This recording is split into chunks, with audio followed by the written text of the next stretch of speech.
We are taking questions today. So if you have questions, please jump on.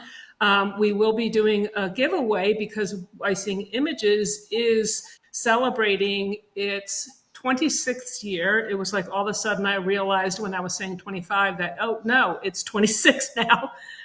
So we're going to do a tiny little giveaway at the end. And for you, those of you who are here right now, you're actually like vying for that position right now. So anyway, let's see if anybody has any questions. And in the meantime, did you have something that you wanted to share with us as well? Well, sure. I mean, here's what I'll say. Here we are in September, right? What does that mean? It means it's already time to start planning for the holiday season. So for most bakers that we work with, and treat makers that we work with, we're about to enter the part of the year where often 50% of the money you make your whole year might come in a 30 to 60 day period. And so we want to remind folks now's the time to get started. I was surprised the other day to be in a store where they already had Christmas decorations out. Your local Hallmark store is already pushing its ornaments for Christmas season, and now's the time to start planning what your menu is going to look like, what specials you might offer, and how you're going to attract customers. That's not a November type activity. That's the type of thing you really want to get started now. This year is especially special, if you will. There's been a lot of upheaval with tariffs and shipping from foreign countries and all those sorts of things. So things like packaging are harder to find. Shred can be harder to find, ribbons, all the things you may need. So this is especially the year that you don't want to wait until the last minute to start grabbing those red and white ribbons that you're going to need, or the boxes that you specifically use around the holidays, because I do expect, and we do expect to see challenges this year more than in previous years with things selling out earlier, and then just not getting restocked in a lot of cases. So absolutely start planning now. Monica, I don't know if there's anything you wanted to add to that, Yeah, or no, I mean, I think that's really important because come November, you're late, right? The orders are going to start coming in November. So you need to have all of your ducks in a row because once you start getting overwhelmed, that is not the time to start planning, right? There's a few things that you want to think about when it comes to what those menu options are, right? Try not to go too far off from what you're currently doing. Try to take what you're currently doing and turn it into a holiday theme, right? So if you're doing cookies that already have sprinkles, maybe you change the color of the sprinkles. If there's an icing, maybe you change the color of the icing. If there's other embellishments, maybe you change them to a winter, fall, Christmas type theme. Remember, you have people that celebrate other holidays. So think about those generic winter ideas as well. We've seen a lot of great things come off the blue that are shaped like snowmen that have multiple pieces and parts, and you can customize them, which can be really fun for all ages. If you're going after the corporate market, they're not going to necessarily be using red and green all the time because it is very religious specific. So start thinking about how you can create things that are for the holiday, but not necessarily Christmas specific. But try to stay within your wheelhouse and not reinvent the wheel too much where it detracts you from your core business.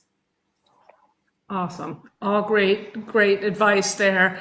I know that Dr. Susie, yep, she is on tonight. She was one that did the the assemble snowman your own with, snowman. Yeah.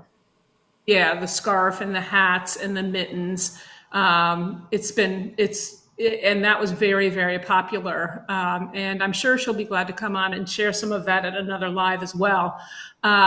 Becky Norton said, print your own bags with the blue. That's something that you can do for the Yep, great holidays. idea. And Jill, who is ordered her blue and is waiting for it, I think if I remember right, she's getting the XL. It's coming later this month. She said, I'm curious if anyone has feedback or input about being a cottage baker and getting resistance from corporate buyers on ordering.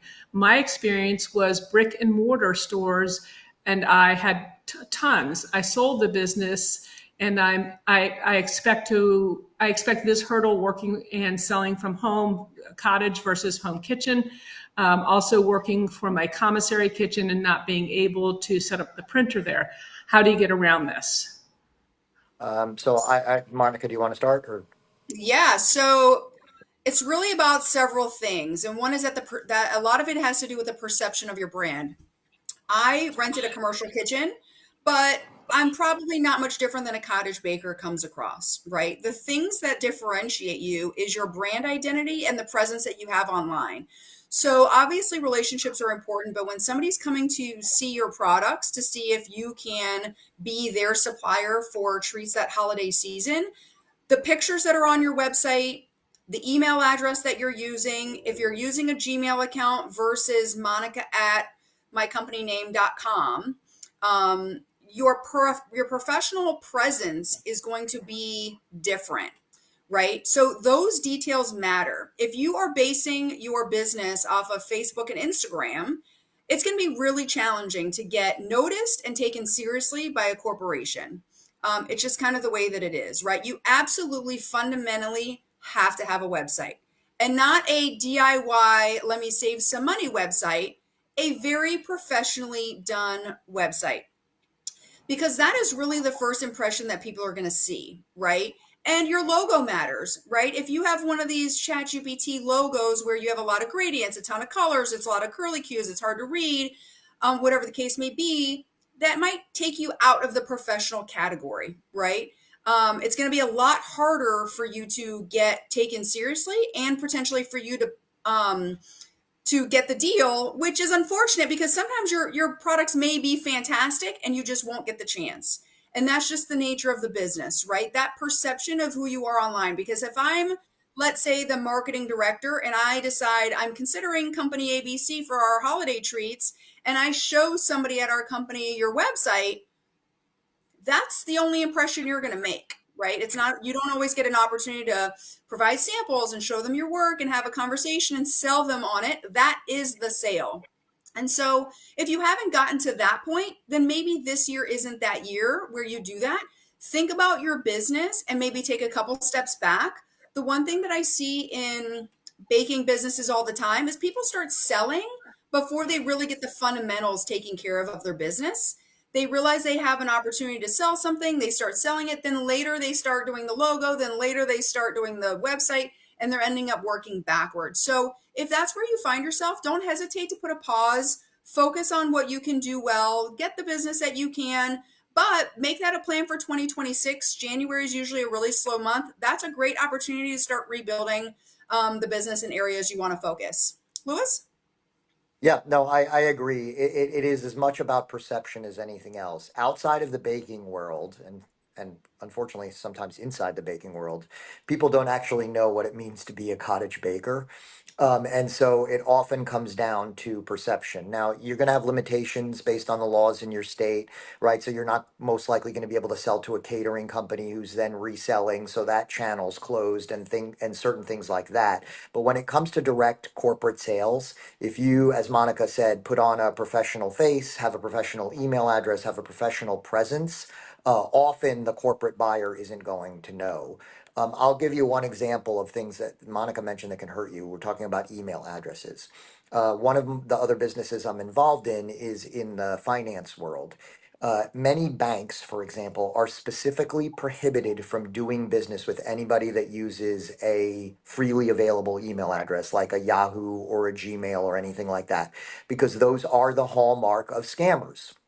Right? When you get that phishing email, it's usually from something at gmail.com or something like that. So there are quite literally businesses in certain industries that are just outright prohibited from doing business with you if you have that kind of email. Forget the appearance that it provides. So those are the things you're going to want to pay attention to overcome any hurdles that are added by Cottage. But they are overcomable.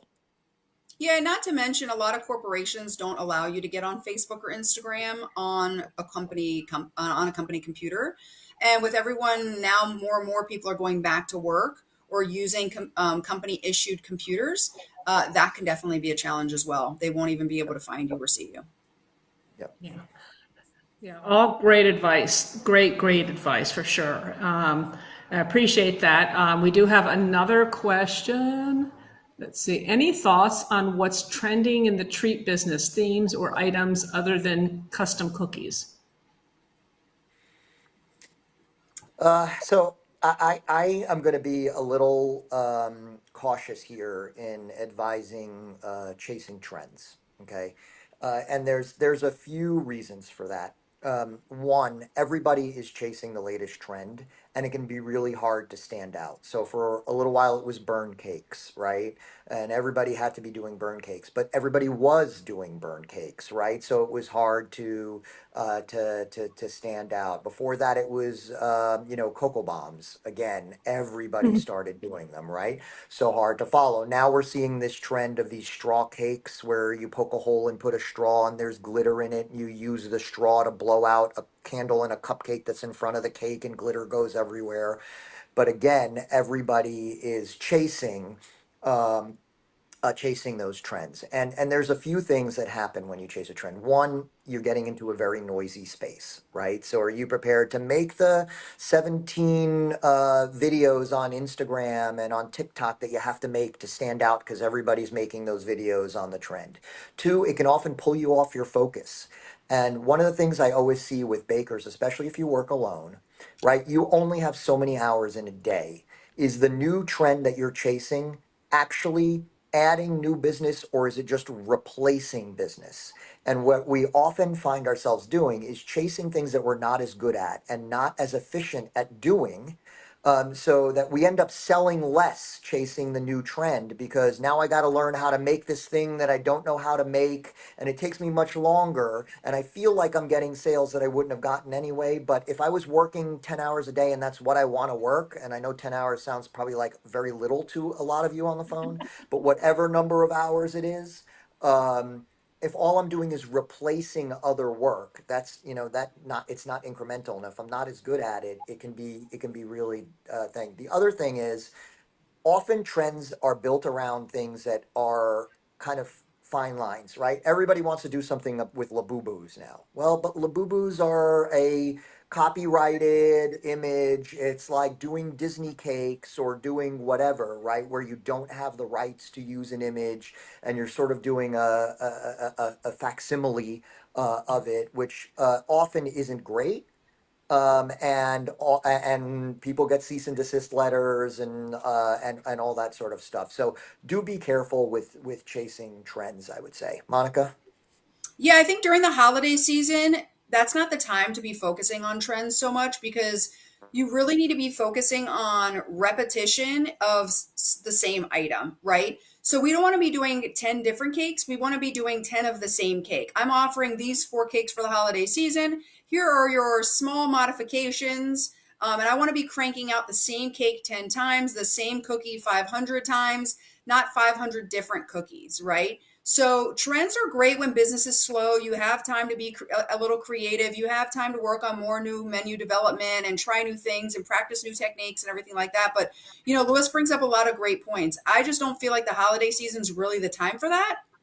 Um, Unless it's like special packaging or a special bow or something that really doesn't take away from where your wheelhouse is. What you don't want to be doing is slowing yourself down during your busiest time because it's already going to be chaotic. I mean, we're doing 4 times, if not 10 times, the amount of business in November and December than we are doing the entire year, right? So that's not the time you want to be tripping up because you didn't master whatever new technique this was, or redoing it, or offering a refund, or anything like that. Let's keep that for the slower time of year when we can be a little riskier.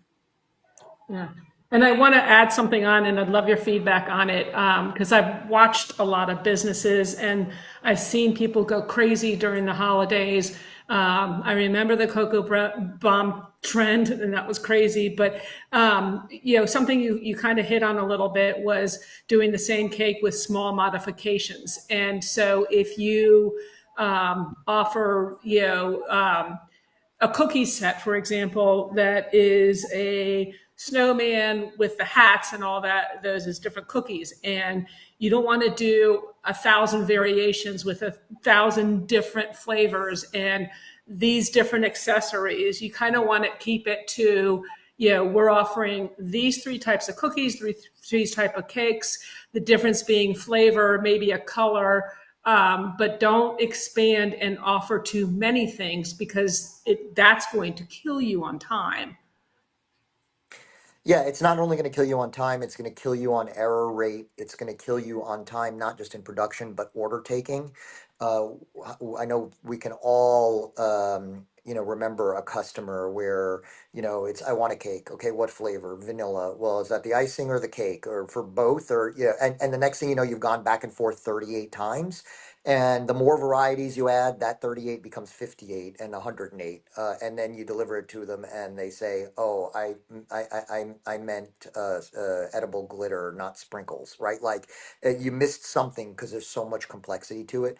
So complexity is the killer of businesses, large and small. So be careful, especially during peak season where you can really ill afford to have to remake a cake or something like that, to kind of simplify as much as possible for your holiday offerings. And if you have to offer incentives to drive people to the simplified offerings. Yeah, and I Yeah, think you need to think about how much you can prep in advance. It's Right. really hard to prep dough in advance, for example, if we're talking cookies, if you already had to cut out all the shapes, but then you didn't think about the fact that you might also be doing baby showers and some weddings and some other things during those months. And it's really hard to prep dough, flavors, cakes, layers, buttercreams, icing colors, etc., when you leave it up to the customer to kind of decide. One thing that I see happen a lot, especially in the cookie world, because so many cookie artists are in fact artists, is they often leave the creativity up to the client and they give them 500 choices. Do you want this shape, that shape, this combination, this many shapes, this many colors, just like Lewis just rattled off, right? We give them too many combinations. And the other thing is take advantage of that blue that you have, right? Regardless of what size machine you have, or even if you have more of the tabletop size, when you're coming up with your menu, think about how you can speed up your process.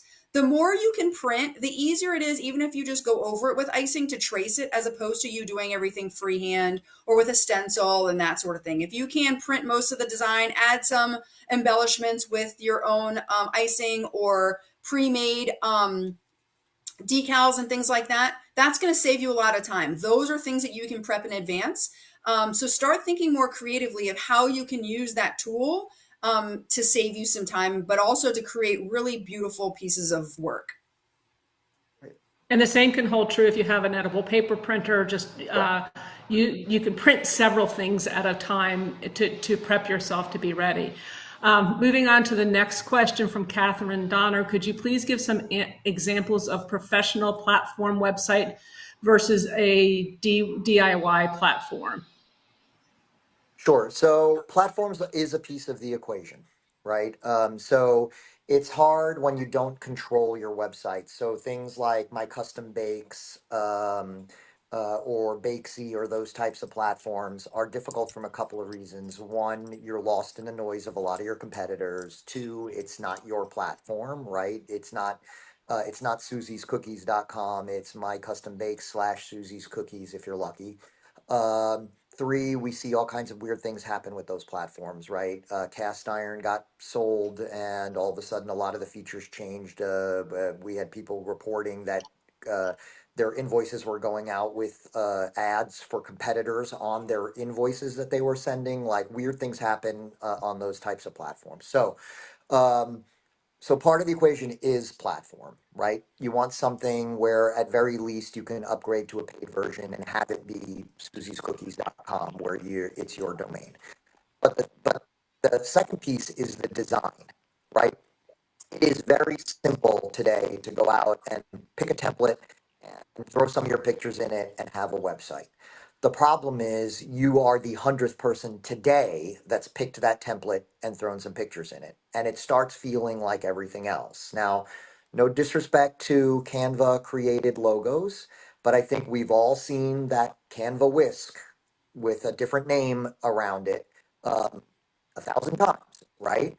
And again, apologies to anybody who that happens to be your logo, right? But those sorts of things start becoming evident and it takes away some of the shine. So in addition to the platform, you know, again, not trying to plug our services here, but we help design websites, and there are others that help design websites. This is an area where I advise people don't skimp. Hire a professional, whoever it is, to help with your website, because you want to come away with something that's not just a template. And I'm going to throw one other thing in here, and then Monica, I'll throw it out there. Do be careful though when hiring a professional what exactly that means, right? So I can go to GoDaddy right now and buy their website with design package. What I'm getting is folks in a call center overseas that will put the images I give them in the order I give them to them, but they know nothing about the baking industry. They know nothing about treats, so they don't know whether to ask you, you know, do you want an order form? Uh, should should something be included on the order form? Do you have a terms and conditions? Do you need information about delivery or handling? They're never going to ask those questions. They're just going to put together what you have, and that is very very difficult for you to think of everything. And so also be careful that you're working with someone that hopefully knows the business and can help you with that side of things too, not just the design side. Monica. Debbie, are you having a hard time hearing Lewis's microphone, or is that just I me? am. Nope, I Oh, was okay. thinking it was me, but I was like looking for Okay. people to say, what's going on? What's going Yeah, yeah, on? yeah. Okay. So for anybody that essentially missed it, thanks, Julie. Appreciate the shout out. Julie's somebody that we worked with for her website. But yeah, you've got a few options. Kind of just to summarize what Lewis said, you've got a few options. One is do it yourself. Two is hire somebody who's literally going to take what you give them and put it in the right place. Or three, work with somebody like us, who there aren't really too many of us, where we have expertise in the industry and we can kind of hold your hand, offer some guidance, make sure you didn't miss anything, offer some suggestions, input a lot of information that you may not have already thought of, so that you don't also have to write it all out. But the DIY, unfortunately, is quite obvious. Because if you're not a designer, even though it seems simple, it can look very template-ish. Your photography matters, the spacing of it all matters, the fonts, the colors, all those things really make a difference. Whether we're talking the logo or the website. But yeah, if you you know, save your logo and use Google Photos and see if it's recognizable. Oftentimes, if you made it in Canva, there's a ton out there with the exact same thing. Um, and unfortunately, you can't even trademark that logo should you ever get big enough and want to do that. Canva owns all the rights to everything that they have. And I just put their website in there, sugarstrategist.com, just so everybody has it. I do want to say Julie did make a comment, and Monica did. She thanked her, but I want to read it. Monica and Lewis are da bomb. Monica made my logo and my website, both of which I love. What I most appreciated is that she met me where I was. Julie was just starting out and offered the guidance of how to grow by supporting my goals, even if they weren't necessarily a goal to have tons of business. And I believe Rachel is also currently working with them as well. I have worked with them as well. So don't be afraid to reach out, ask a question. Maybe they, you know, if you're like, well, what about this? What about that? They are very good and quick about answering questions. So I just want to point that out because they are here, and I think it's important to do that. Jill said, can we talk about naming a business? It is hard to pick an all-encompassing name for a custom printed treat that will come up in search, et cetera, et cetera. Custom logo cookies when you sell cakes, treats, et cetera, as well. Yeah, one thing I want to add real quick is the website. When we do a website for people, we're often, since somebody had asked about the platforms, we're often using Wix, and included in that is a lesson on how to use it, because we're all often type A control freaks. I'm one of them. I know one when I see one, which is great. But we do show you how to do it. So if you want to update a photo, change things for seasonality, if you look at Belly Chuckle Bakes, she updated her own new header with her own photography and stuff like that. We walk you through how to change text and photography so that you can sort of take it on on your own afterwards, but we're also still available should you need additional help, whether it's the website, email marketing, or business related things. As far as names go, you're right. There are a lot of things that have the word custom cookies or custom cakes. I know a little bit about Jill's background. One thing I will say is that the more unique you can make it, the more memorable it is, but also the easier it is for people to find online. Just be careful that it's not a word that's tough to spell.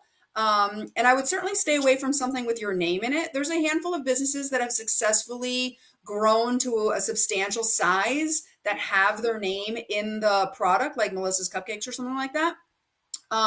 But I would just caution you to, if you're just starting out, if you think that this is something you want to grow to a substantial size. So like when I created my business, I already knew from the very beginning, I was only building this store to sell this company at the end. So I rebranded it when I first built the store. I had a 10-year plan of how I was going to grow it. And that sort of thing. So I would just caution you on using words that are far too common, like cakes and cookies, things that might pigeonhole you to a specific category. And if you can just think about things from your childhood or your family or things that are unique to you, and use that creativity to come up with a name, those are often the most memorable, but also the easier ones to find. Lewis, did you want to add to that? Awesome. Yeah, no, I agree, and I don't know if my mic's any better now, but in any case, yeah, I mean, Belly Chuckle Bakes is a great example, right? Something there are a lot of, I'm going to call them more generic things that don't pigeonhole you to a specific treat, bakes, treats, sweets, words like that can be used.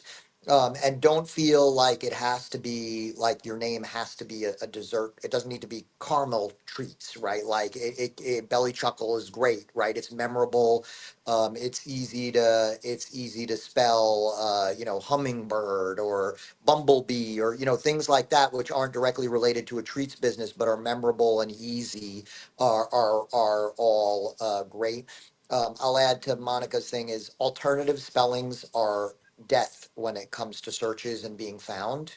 So spelling cupcakes with a K at the beginning, bad idea from an SEO and findability perspective. So we generally advise folks to avoid alternative spellings because it makes it really hard from a Google perspective. The other thing that I want to add is when you're in that stage of the process is you have to think about more than just the name, right? The other thing you need to think about is the domain. Is the domain available just like the name? So if it was, let's say, Monica's Desserts, and I'm just picking something generic like that, I wouldn't recommend that at all. But if it was Monica's Desserts, then we want to make sure that monicasdesserts.com is available. We don't want to have to make it Monica's Desserts official or Monica's Desserts DMV or Virginia or anything like that, right? And the same goes for your social media handles. Before you commit to a name, you want to make sure that your domain, your Facebook, your Instagram, your LinkedIn, or any of those socials are available in the exact same way that your company is. One way that makes it really hard for people to find you is, for example, if it was at Monica's Desserts for Instagram, but then on Facebook, it would have to be Monica period desserts, right? That makes it really hard for people to find you. It also makes it essentially impossible for you to just use the icons when you're creating marketing materials. If you use the icon for Facebook and Instagram, people are without the handles written, or you have to put them twice in 2 different ways. People assume the handle is at your company name. So before you commit to a name, if you're at that very beginning brainstorming phase, make sure you're checking the legal availability, the domain availability, and all the socials as well to be exact. I know that's a big one that Lewis and I talk about all the time. I love that advice. I think it's all great information, and it's things we come into with the spelling, the different platforms, everything. That is awesome. Okay, so we don't have another question, but I do. How's that? Okay, so we sold out. We got a container of blues in. Oh gosh, was it June? And they sold out like immediately. They were gone. We have another container coming in, and these are a lot of printers at a time. And we sold out of littles in no time flat. And now, of course, we're working on that next shipment as well. I have found that it is frustrating our customers because the littles are selling out like crazy. But I also find that there's a lot of people who are purchasing the little because it's the least expensive, where they really should be purchasing the big. What are your thoughts on that? Because then they're going to be able to get a printer in the September shipment as well. But beyond that, unless they're moving it physically, what are your thoughts? I mean, but budget is a reality, right? I mean, Yes. people will have budgets. Competition is also a reality, right? So while the printer that shall not be named may not really be competition for those that actually shop feature comparisons and capability comparisons and all those things, one has to face the fact that it's out there, and it has set a price point, even if it's a false price point by the time you add trays and all the other things that go along with it in the market, right? So budgets are a reality. What we would do if we were helping someone who was trying to make the decision is we would build the business case, right? What will I be able to do extra with the big versus what I can do with the little? Does that fit my business, right? Because if you tell me I can do cakes that I wouldn't be able to do in the little because they're taller and I don't make cakes, well, that's not a great piece of the business decision for me.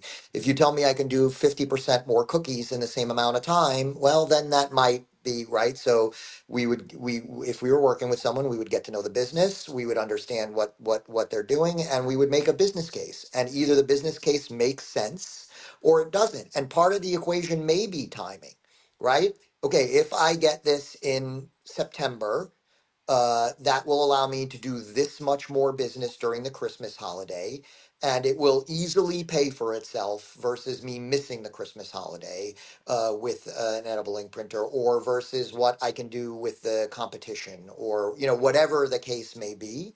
But yeah, I mean, I think like any other business decision, it has to be evaluated from a dollars and cents perspective as to capabilities and need. Monica?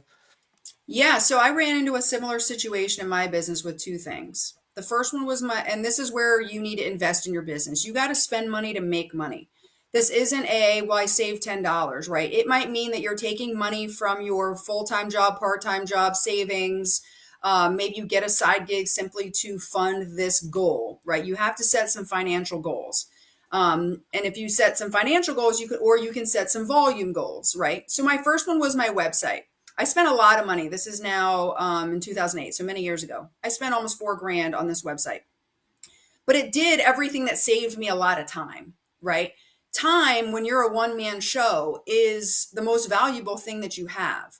And the blue is a perfect example. Any size of them saves you a ton of time, right? From all the details, but it also elevates the product, right? So my website saved me time in my order taking process. It created a lot of consistencies for that, right? They could select all the things that they needed from the website. I didn't have to get on the phone with them to take their payment or anything like that, right? Everything was more automated. So to me, that was well worth the investment in the business, right?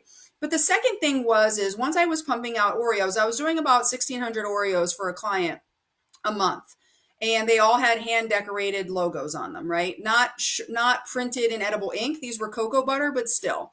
There was a machine that I wanted that I saw at an expo, and it was a $20,000 machine that came from Canada. There's no financing for it or anything like that. So my choice was spend 20,000 cash for it or continue making Oreos by hand. When I know how many cookies I'm making, I would imagine many of you are probably thinking, oh my God, my hand hurts. I have to make 500 of these. Why did I say yes to this order? If you're trying to grow your business, 500 cookies should be an exciting time, not oh my God, why did I say yes, right? And this machine or any of these machines, any of these efficiencies that you invest in can save you a lot of time to produce things. Now, when you get these types of machines, that is how you formulate your menu. If you want to push to, like, so for me, I kept one type of chocolate in this chocolate machine. Every opportunity I get, I directed the customer to something that's coming off of that machine. If I have a blue, for example, but I also can hand pipe a lot of cookies, I'm still going to incentivize people to buy something, anything that I can produce on this machine, because it's that much faster for me to get to the next order.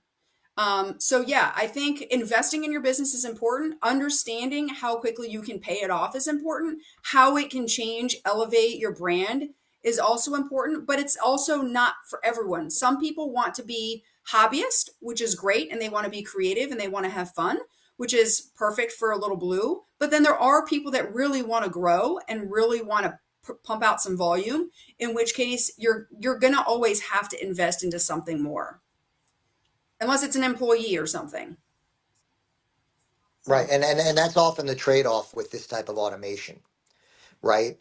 I think of something like the blue, whatever size, as the employee that doesn't get sick, that doesn't take a vacation day, that doesn't ask for a raise, that doesn't have to bring their child in that day because the school is out because of a snow day, all the things that go along with having an employee, right? There are lots of ways to think about the investment, but it is an investment, and to Debbie's credit, for those of you that have worked with her for a while, like she says no a lot. When we were at the last Cookie Con, I can't tell you how many people I heard her say, "You're not ready yet. Let's talk next year." Right? Not a lot of businesses will do that. Most businesses will take your check, send you the machine, and good luck to you, right? I'm confident that the folks that Debbie is working with are ready, and then it's just a decision as to where the business is going and which one of the machines is going to really accelerate it. And if for a difference of let's say $1,000, like That's that can get paid back really quickly yeah. in that kind of scenario. So Yeah, it's only a $750 difference. And right. what I've seen, and I get to see not everything, but a lot of it. And I see how fast customers pay things off. So Gemma, I don't even know if I'm pronouncing your name right. She's been talking to me, and this is what she had to say. In my opinion, if anyone cares, and yes, we care, Gemma, you really need to sit down and do the math and create a plan. When I was considering another machine, I had to get 4 different types of trays. It was going to limit me. So then I thought about the little, even though the cost from the other, even though I thought the cost from the other machine to the big is significant, I feel it's going to be the best. So fingers crossed. And she's going to get it in September ahead of the Yeah. holidays. But by Um, the way, also don't underestimate how quickly you're pumping money into ink cartridges with the other big name in this space, right? Like the when you get the blue with the amount of ink that's provided, with the supplies that are provided, you are likely set for quite a while. And we have talked to plenty of people that are making another investment 30 days after getting the other machine, because here comes the next set of cartridges, and 30 days later here comes the next set of cartridges, and over again, and that line just keeps going up while that blue line is pretty flat because of just how much ink comes with it and how efficient it is with its 4 colors and all of that. So don't underestimate that piece of it as well when doing a comparison. And something I also do want to say, for those of you who have watched Icing Images for a long period of time, we consistently work on making things better. And for those of you who own a Blue out there, we recently released another version of our software, which not only makes things faster and more efficient, and it opens up the door for many other things that it can do. It actually saves you ink, which I have loved, because again, you're already saving so much money. Your cost per print is next to nothing, but now it's going to be even next to the next 2 months. uh, yeah, cost of ink. So it's like we keep bringing it down. We don't ever stop. Paula had a question. My question was about the website. I am redoing my website, but I've been using my name cakes by Paula for 20 years. Would it be bad to change that now? Um, Monica, go ahead. I said, to me, it just depends. 20 years is a long time to be recognized under a brand. If you're right. saying that in 5 years you wanted to sell it, maybe, right? But if you have clientele, part of the reason is because Paula doesn't come with the sale. right? Unless Paula is going to work in the company for years, Paula is the brand. And sometimes that can be great and sometimes that cannot be great, right? But if you've been doing it for 20 years and you've established that, I think it will be a tough switch at that point. But it really depends on business goals. Yeah, Um, and I agree, and I think the question is why, right? So to me, there's only really two real reasons to change, and they're both related to the same thing, which is the name is a limitation, right? So one limitation that Monica talked about is selling the business later, and although it's overcomable, Ben and Jerry's sold to Quaker, and there's still Ben and Jerry's. Famous Amos sold to a company, and it's still Famous Amos, right? That can be overcome, but it's mostly exceptions rather than rule overcoming it. But the second part is the cakes part limiting you? Have you moved on to things other than cakes? Are you doing cookies now? Do you want to focus more on cookies? We have been working with a caker recently who has started to refocus on cookies and has seen her business skyrocket and has realized how much easier, because she's doing drop cookies, not decorated sugar cookies, how much easier that business is than what she was doing, right? So if she had cakes in the name of the business, that might be limiting. So that might be a reason to change, is if that piece of it is limiting. But I would say, unless you have a specific limitation from the current name after 20 years, I definitely wouldn't do anything. Great advice. Jill said, in Colorado, if we cottage bake, we can only sell in our state and have some limitations to shelf-stable products, etc. If you go commissary and full license, then you must bake, decorate, print, and package all at the commercial kitchen. Is Right. there a workaround? And I heard this from somebody else this week. Is there a workaround? Because everything has to be done in that commercial Yeah. kitchen, and they may want to print at home or package Right. at home or what have you. Right. So, okay. So I'm a paralegal also, and I spend a lot of time working on cottage law issues with people, just as a little bit of background. But the simple answer is technically no, there's not a workaround. The practical answer is um, what side of the gray line do you want to be on? So Colorado's not unusual in those rules. Those rules tend to be pretty common across all cottage bakers. In fact, all cottage laws. In fact, the states that say that you can ship out of state are lying to their people in their state, because once you ship across state lines, you're no longer bound just by your state. You're bound by the state you're shipping to, and not one of the 50 states allows cottage bakers from another state to ship into it. So while Florida may say ship anywhere you want, no state says cottage bakers from Florida can ship into it. So they're kind of misleading you with their cottage law. So those limitations are very normal. Now, as far as working around it, well, you're probably not going to produce all stuff that has to be shipped out of state. You're probably not going to produce all stuff that has to be refrigerated or isn't shelf stable. So you can still produce your cottage eligible goods that you're making cottage eligible sales for at home, right? So if you're doing decorated sugar cookies, printed sugar cookies, or whatever the case is, those could still be produced at home and sold compliant with cottage. So you can do things one place or another. That would be a legitimate within the law workaround. One that would be skirting the law a bit and not the cottage police here. But we know plenty of bakers, plenty of them, that have a commissary kitchen so that they can say they have a commissary kitchen, that go and produce the cheesecakes or the things that are obviously need to be produced there, but do a lot of the packaging, the printing, all of that stuff at home, and don't ever say a word and don't ever get caught.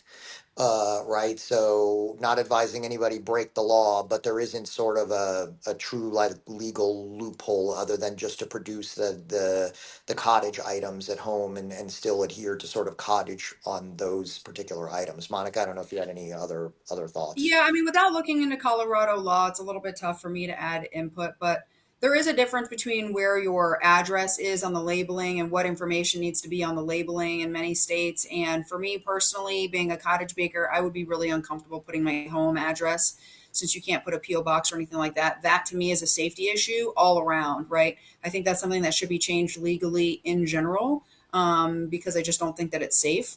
but it is the requirement currently. So if for me that meant that I could use a public space and a public address and not have to worry about anything happening to my product, and it's a clean and sanitary space, there are a lot of benefits to that. I ended up going from home into a commercial kitchen, and while it sometimes isn't the most convenient, there's a lot of other people around you that are constantly inspiring you because they're running their own food businesses. You can learn from people. You're also networking. You might be able to get referrals. And that sort of thing. But you also have to run the numbers because it is a bit more expensive. But again, if that's kind of the difference between people that want to run this as a business, in which case the numbers really have to dictate your movement as opposed to your emotions. But if it's not, and it's just more of like a paid hobby, then you can kind of do whatever you want and just go with what you're in the mood for. So it kind of depends. If you're trying to get corporate accounts and the corporations are like, oh, so do you have a store? And you're like, no, I bake this from home. If they don't know enough about how that works, that might be a deterrent for them. And you may lose big opportunities because of it. So it kind of depends on what your personal goals are. Great, great, great information. Okay, I'm going to read like a little conversation over from YouTube. Modern Genetics, who's actually going to be visiting us at the IBIE. We get to finally meet. And he says, his original question, where'd it go? I would have to say is he's considering either, is it better to buy a storefront or lease a storefront? So I asked, because storefronts have two meanings, is this a physical storefront? He said yes, but it also maybe not be a storefront at all. But without a physical storefront, I supposedly can't see producing numbers I would need to succeed. I thought about wanting my business to be home and deliver all my cakes and hiring a full-time delivery person. Monica, I know you have some strong input on this one because this is exactly part of the journey that Monica took. And I'm thinking of you, Jill, because Jill and I just had a great conversation about this. Yeah.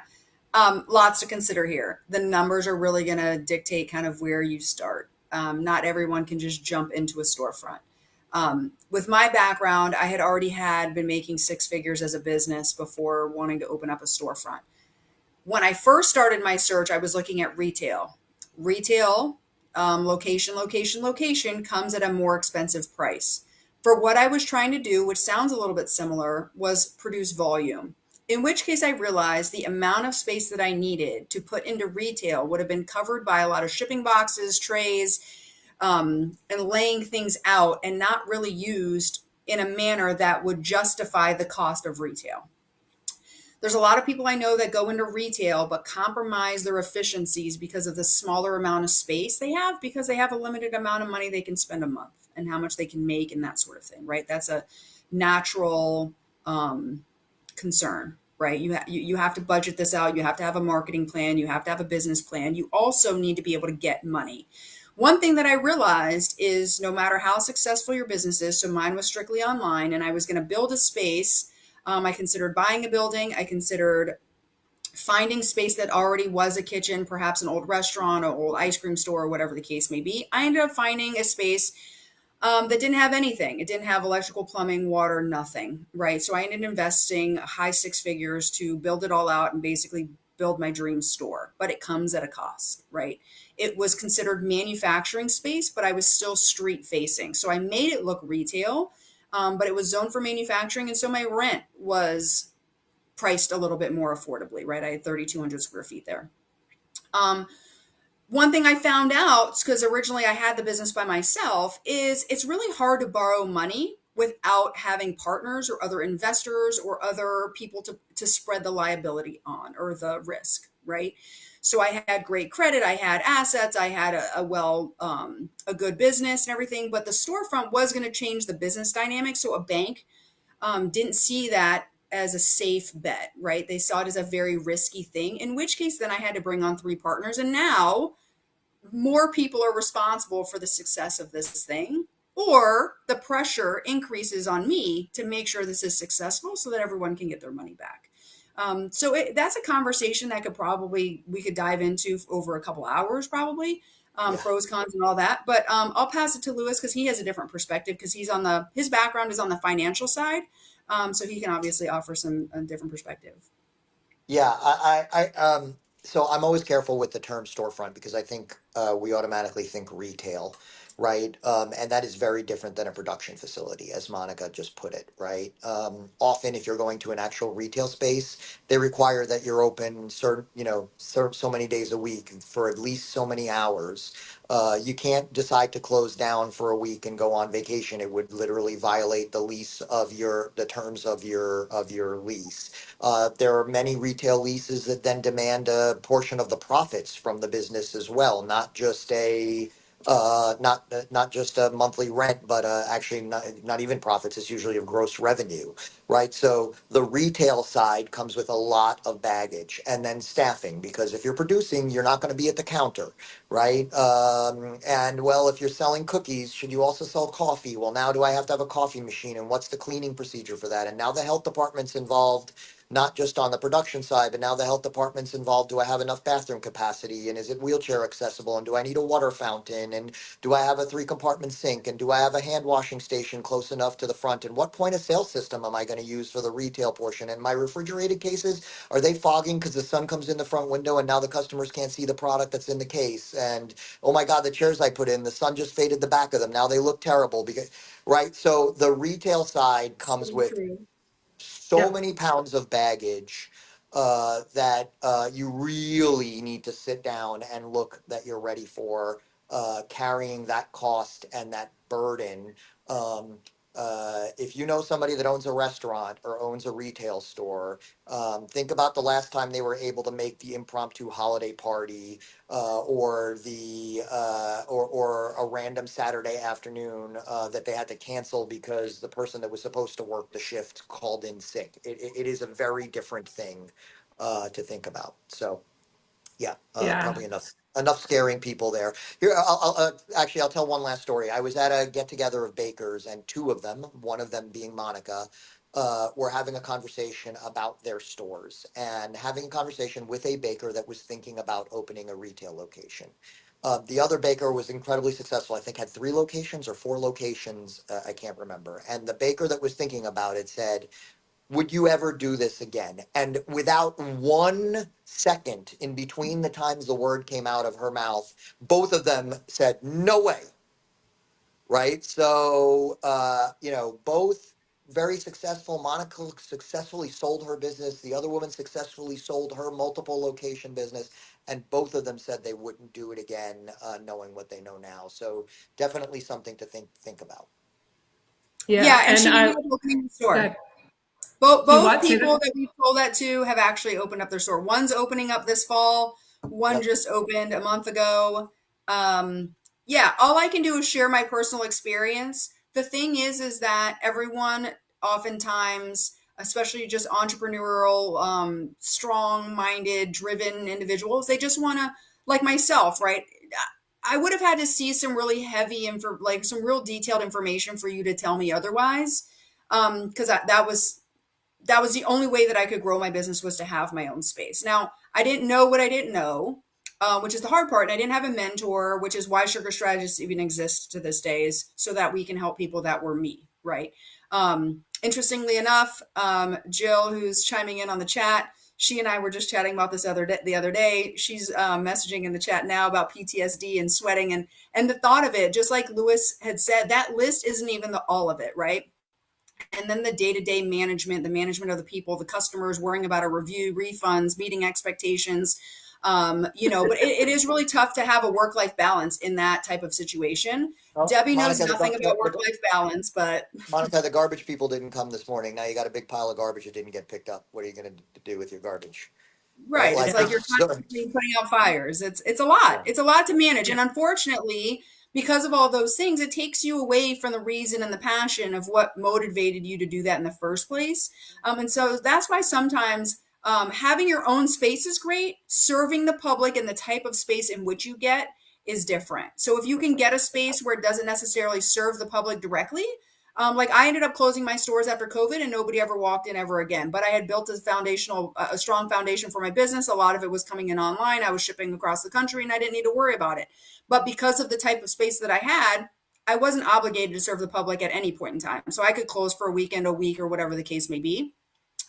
So if that's the route you decide to take, it's important for you to understand the difference in types of leases, what you can negotiate, what you can't, how much you can expect to pay, what fees you're not being told about, because there's going to be a lot of them, like maybe even the trash or your internet or the payroll or the payment processing or whatever the case may be. So make sure you, I would say, find a consultant like us or somebody else that can just make sure that you've got your T's crossed and your I's dotted.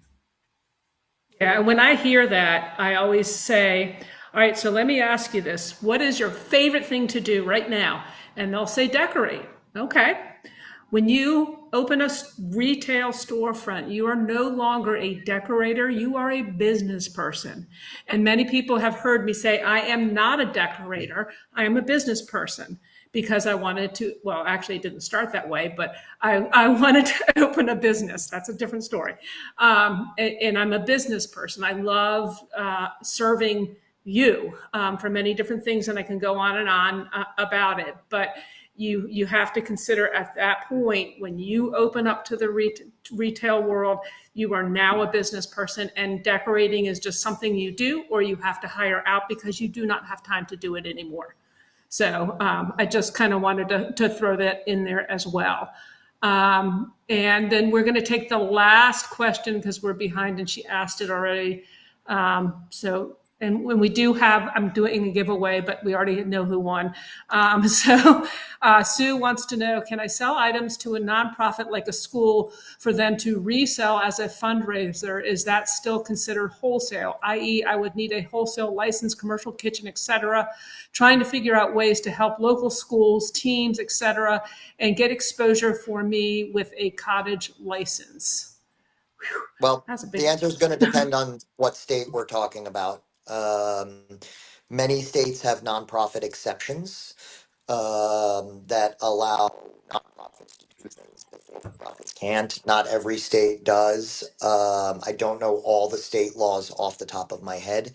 I can tell you here in Virginia, for example, that would be a gray area because there is a nonprofit exception in Virginia, but it's really about how that nonprofit is producing the cookies and where they're allowed to sell them versus where they're buying them from. It really is going to depend on the state that you're in.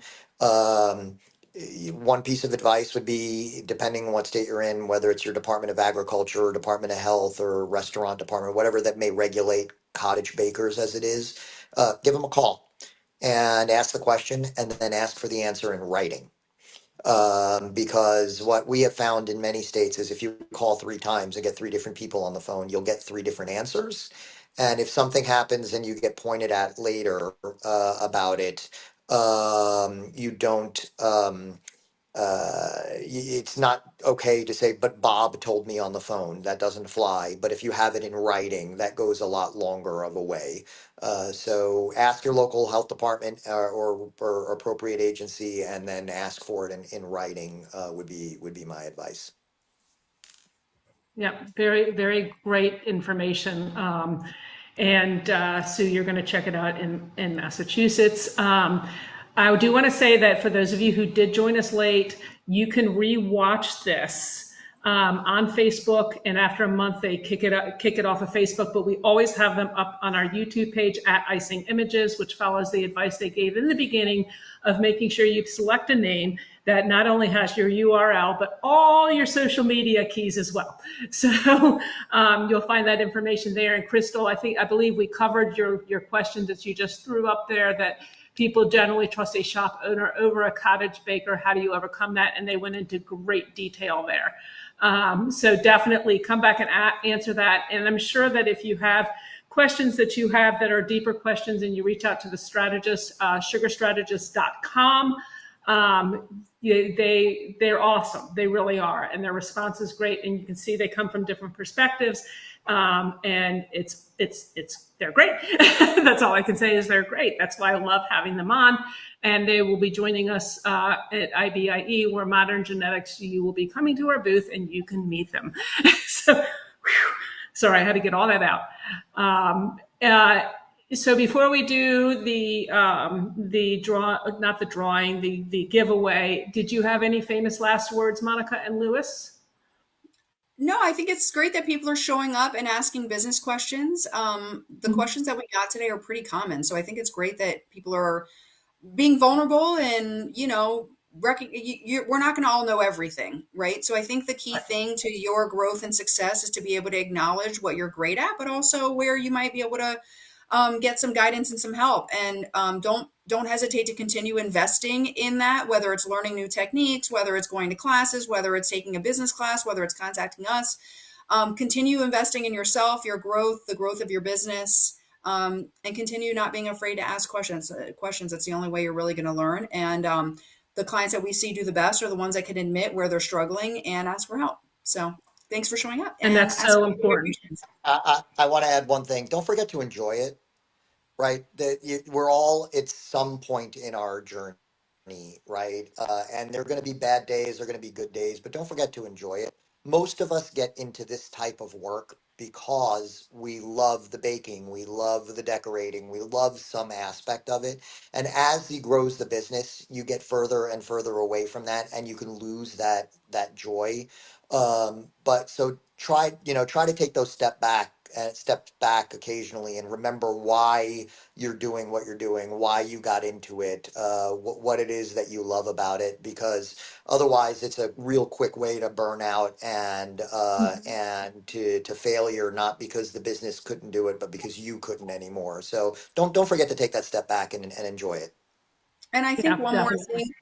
one more thing I just want to add, especially in the social media world, is please try not to compare yourself to other bakers, right? Some people are going to just be better at certain things, and that might not be your thing, and that's okay. And your direction of your business and where you're located and your goals are totally different, and that's great too. I think on social media, we can really get discouraged by seeing other people do really amazing things or get really big orders, and you're not getting them, and that sort of thing. Like Lewis said, we're all in different parts and stages of our journey, and they may have been doing it a lot longer. They may have better connections or whatever the case may be. If those are goals that you have, then start working towards those goals, right? And that might be asking for help, taking classes, going to these expos or events, and doing all the extracurricular things that they offer as well. But there's a lot of great tools online. So just be careful on social media, and not everything there is in fact correct. So just be careful with the information that you're using.